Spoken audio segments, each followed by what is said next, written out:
तीसरा अध्याय भगवान के अवतारों का वर्णन। श्री सूत जी कहते हैं, सृष्टि के आदि में भगवान ने लोकों के निर्माण की इच्छा की। इच्छा होते ही उन्होंने महत तत्व आदि से निष्पन्न पुरुष रूप ग्रहण किया। उसमें 10 इंद्रियां, 1 मन और 5 भूत, ये 16 कलाएं थीं। उन्होंने कारण जल में शयन करते हुए जब योग निद्रा का विस्तार किया, तब उनके नाभि सरोवर में से एक कमल प्रकट हुआ और उस कमल से प्रजापतियों के अधिपति ब्रह्मा जी उत्पन्न हुए।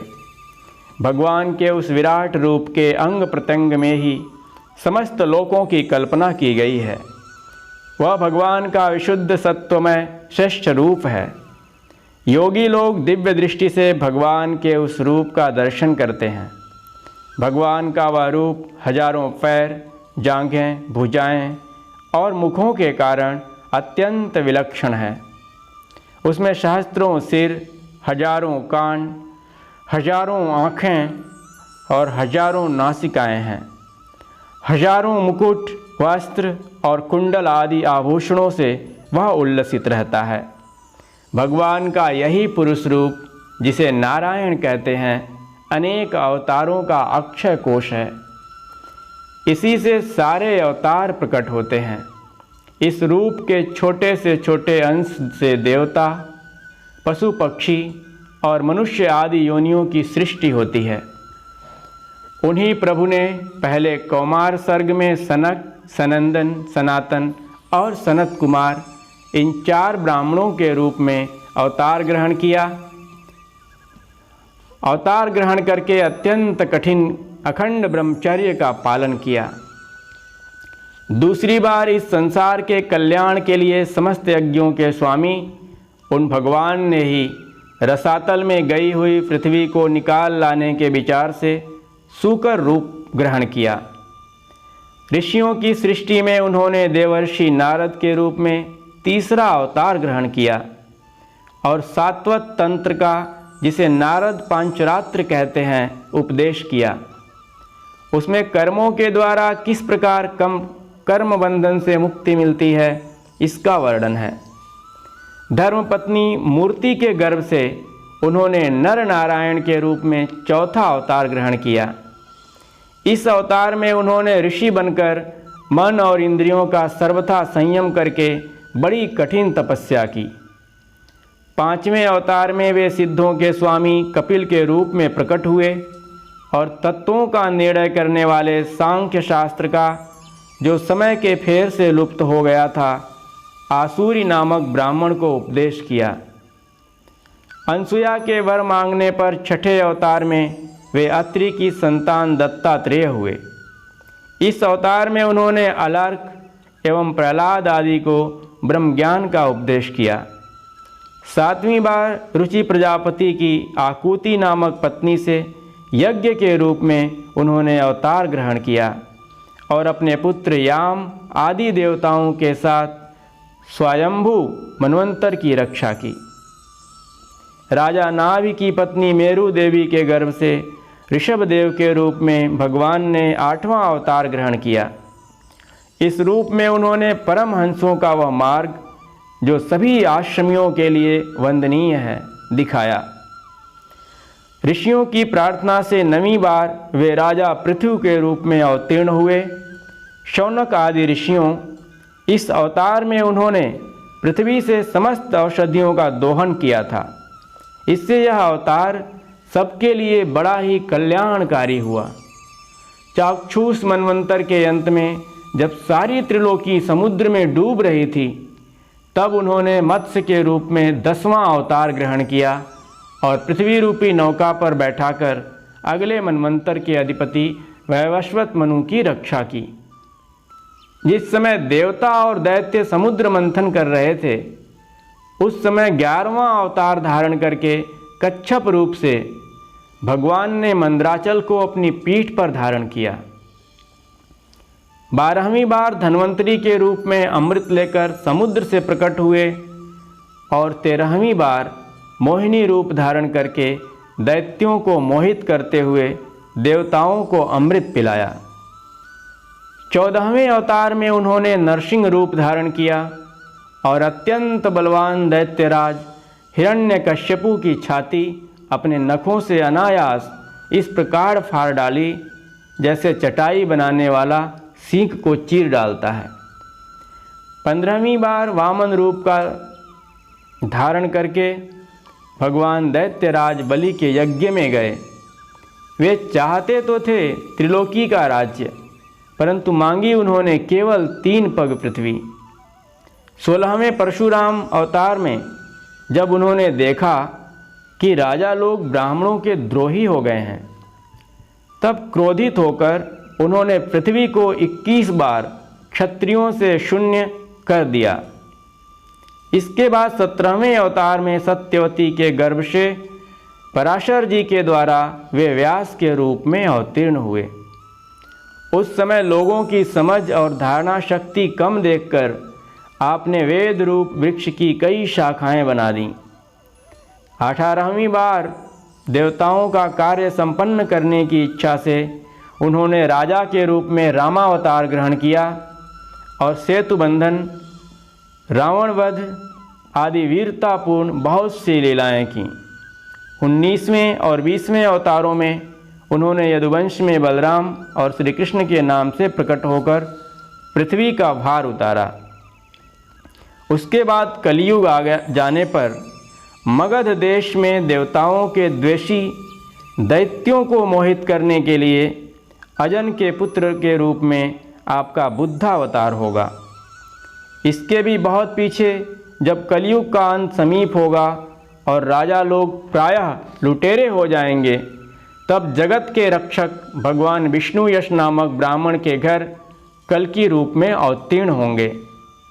शौनक आदि ऋषियों जैसे अगाध सरोवर से हजारों छोटे छोटे नाले निकलते हैं, वैसे ही सत्वनिधि भगवान श्री हरि के असंख्य अवतार हुआ करते हैं। ऋषि, मनु, देवता, प्रजापति, मनुपुत्र और जितने भी महान शक्तिशाली हैं, वे सब के सब भगवान के ही अंश हैं। ये सब अवतार तो भगवान के अंशावतार अथवा कलावतार हैं, परंतु भगवान श्री कृष्ण तो स्वयं भगवान अवतारी ही हैं। जब लोग दैत्यों के अत्याचार से व्याकुल हो उठते हैं, तब युग युग में अनेक रूप धारण करके भगवान उनकी रक्षा करते हैं। भगवान के दिव्य जन्मों की यह कथा अत्यंत गोपनीय रहस्यमयी है। जो मनुष्य एकाग्र चित्त से नियम पूर्वक सायंकाल और प्रातःकाल प्रेम से इसका पाठ करता है, वह सब दुखों से छूट जाता है। प्राकृत स्वरूप रहित चिन्मय भगवान का जो यह स्थूल जगदाकार रूप है, यह उनकी माया के महत्व आदि गुणों से भगवान में ही कल्पित है। जैसे बादल वायु के आश्रय रहते हैं और धूसरपना धूल में होता है, परंतु अल्प बुद्धि मनुष्य बादलों का आकाश में और धूसरपने का वायु में आरोप करते हैं, वैसे ही अविवेकी पुरुष सबके साक्षी आत्मा में स्थूल दृश्य रूप जगत का आरोप करते हैं। इस स्थूल रूप से परे भगवान का एक सूक्ष्म अव्यक्त रूप है, जो न तो स्थूल की तरह आकार आदि गुणों वाला है और न देखने सुनने में ही आ सकता है। वही सूक्ष्म शरीर है। आत्मा का आरोप या प्रवेश होने से यही जीव कहलाता है और इसी का बार बार जन्म होता है। उपर्युक्त सूक्ष्म और स्थूल शरीर अविद्या से ही आत्मा में आरोपित है। जिस अवस्था में आत्मस्वरूप के ज्ञान से यह आरोप दूर हो जाता है, उसी समय ब्रह्म का साक्षात्कार होता है।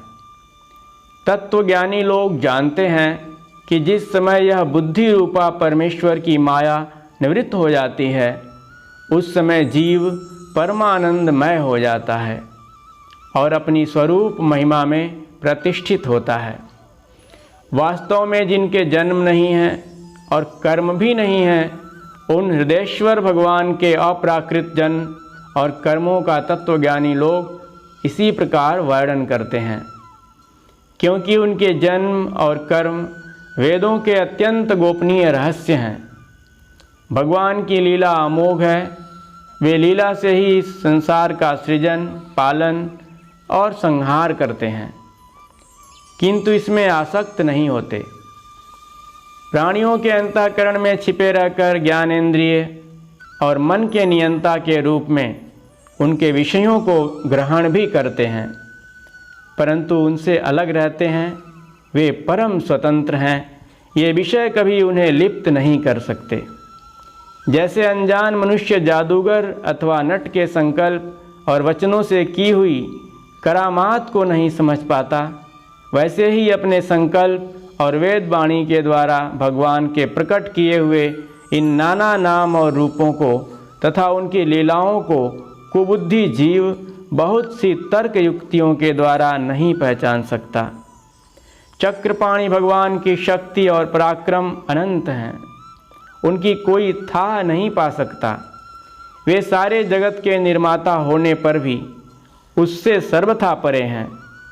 उनके स्वरूप को अथवा उनकी लीला के रहस्य को वही जान सकता है जो नित्य निरंतर निष्कपट भाव से उनके चरण कमलों की दिव्य गंध का सेवन करता है, सेवा भाव से उनके चरणों का चिंतन करता रहता है। शौनक आदि ऋषियों, आप लोग बड़े ही सौभाग्यशाली तथा धन्य हैं, जो इस जीवन में और विघ्न बाधाओं से भरे इस संसार में समस्त लोकों के स्वामी भगवान श्री कृष्ण से वह सर्वात्मक आत्मभाव व अनिर्वचनीय अनन्य प्रेम करते हैं, जिससे फिर इस जन्म मरण रूप संसार के भयंकर चक्र में नहीं पड़ना होता। भगवान वेदव्यास ने यह वेदों के समान भगवत चरित्र से परिपूर्ण भागवत नाम का पुराण बनाया है। उन्होंने इस श्लाघनीय कल्याणकारी और महान पुराण को लोगों के परम कल्याण के लिए अपने आत्मज्ञान शिरोमणि पुत्र को ग्रहण कराया। इसमें सारे वेद और इतिहासों का सार संग्रह किया गया है। शुकदेव जी ने राजा परीक्षित को यह सुनाया। उस समय वे परम ऋषियों से घिरे हुए आमरण अनशन का व्रत लेकर गंगा तट पर बैठे हुए थे। भगवान श्री कृष्ण जब धर्म, ज्ञान आदि के साथ अपने परम धाम को पधार गए, तब इस कलयुग में जो लोग अज्ञान रूपी अंधकार से अंध हो रहे हैं, उनके लिए यह पुराण रूपी सूर्य इस समय प्रकट हुआ है। शौनक आदि ऋषियों, जब महातेजस्वी श्री सुखदेव जी महाराज वहाँ इस पुराण की कथा कह रहे थे, तब मैं भी वहाँ बैठा था। वहीं मैंने उनकी कृपापूर्ण अनुमति से इसका अध्ययन किया। मेरा जैसा अध्ययन है और मेरी बुद्धि ने जिस प्रकार इसको ग्रहण किया है, उसी के अनुसार इसे मैं आप लोगों को सुनाऊंगा।